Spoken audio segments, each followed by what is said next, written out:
బైక్‌లో వెళ్లి ట్రాఫిక్‌లో ఇరుక్కుంటే ఓకే. మేము నడిచిపోయేటప్పుడే ట్రాఫిక్‌లో ఇరుక్కునేసాము. Welcome back to another video. ఇంకా కాలేజీకి కూడా రెడీ అయిపోయాము. ఈ మధ్య మనలో మంచి క్వాలిటీస్ వస్తున్నాయి. ఇంకేం చేస్తాం, కాలేజీకి కూడా రెడీ అయ్యి ఇంకా ఇంటి నుంచి బయట కూడా వచ్చేసాము. బైక్‌లో వెళ్ళి ట్రాఫిక్‌లో ఇరుక్కుంటే ఓకే. నడిచి వెళ్ళేటప్పుడు ట్రాఫిక్‌లో ఇరుక్కోవడం ఏందో నాకే అర్థం కాలేదు. ఇంకా బస్ స్టాండ్‌కి కూడా వచ్చేసాము. బస్ స్టాండ్‌కి వచ్చి ఇంకా బస్సు కూడా ఎక్కేసాము. అసలు చాలా మంది ఉన్నారు, తగ్గినారని వీడియో తీశాను. ఇంకా కాలేజీ దగ్గరికి కూడా వచ్చేసాము. ఇంటి దగ్గర చిన్న పని ఉందంటే ఇంకా మధ్యాహ్నం నుంచి కూడా ఇంటికి రిటర్న్ అయి పుడిచాము. ఇంకా బస్సు వస్తే బస్సు కూడా ఎక్కేసి ఇంకా ఇంటికి కూడా రెడీ అయి పుడిచాము. ఇంకా బస్సు దిగేసి ఇంకా మా స్టాప్ లో దిగి ఇంకా ఇంటికి కూడా స్టార్ట్ అయి పుడిచాము. ఇంకా మా అక్క వచ్చేటప్పుడు రైస్ తీసుకొని రమ్మంటే ఇంకా ఇంటికి కూడా వచ్చేసాను. ఇంకా మా మమ్మీ బయటకి ఎక్కడికి వెళ్ళాలంటే ఇంకా ఇంటికాడ నుంచి కూడా స్టార్ట్ అయి పుడిచాము.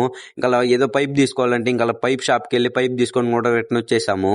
మా చెల్లి తినడానికి ఏదో కావాలంటే ఇంకా హోటల్కి వెళ్ళాము. ఇంకా మా ఆర్డర్ కోసం వెయిట్ చేయమన్నారు. ఇంకా ఆర్డర్ తీసుకొని కూడా ఇంకా ఇంటికాడికి కూడా స్టార్ట్ అయిపోయాము. ఇంకా ఇంటి దగ్గరకు కూడా వచ్చేసాము. ఇంకా అది పీక్స్ వరకు తినేసి ఇంకా బయట తిరగడానికి కూడా వచ్చేసాము. సరే అయితే వెళ్ళేటప్పుడు లైక్ అండ్ సబ్స్క్రైబ్ మాత్రం మర్చిపోకండి బాయ్.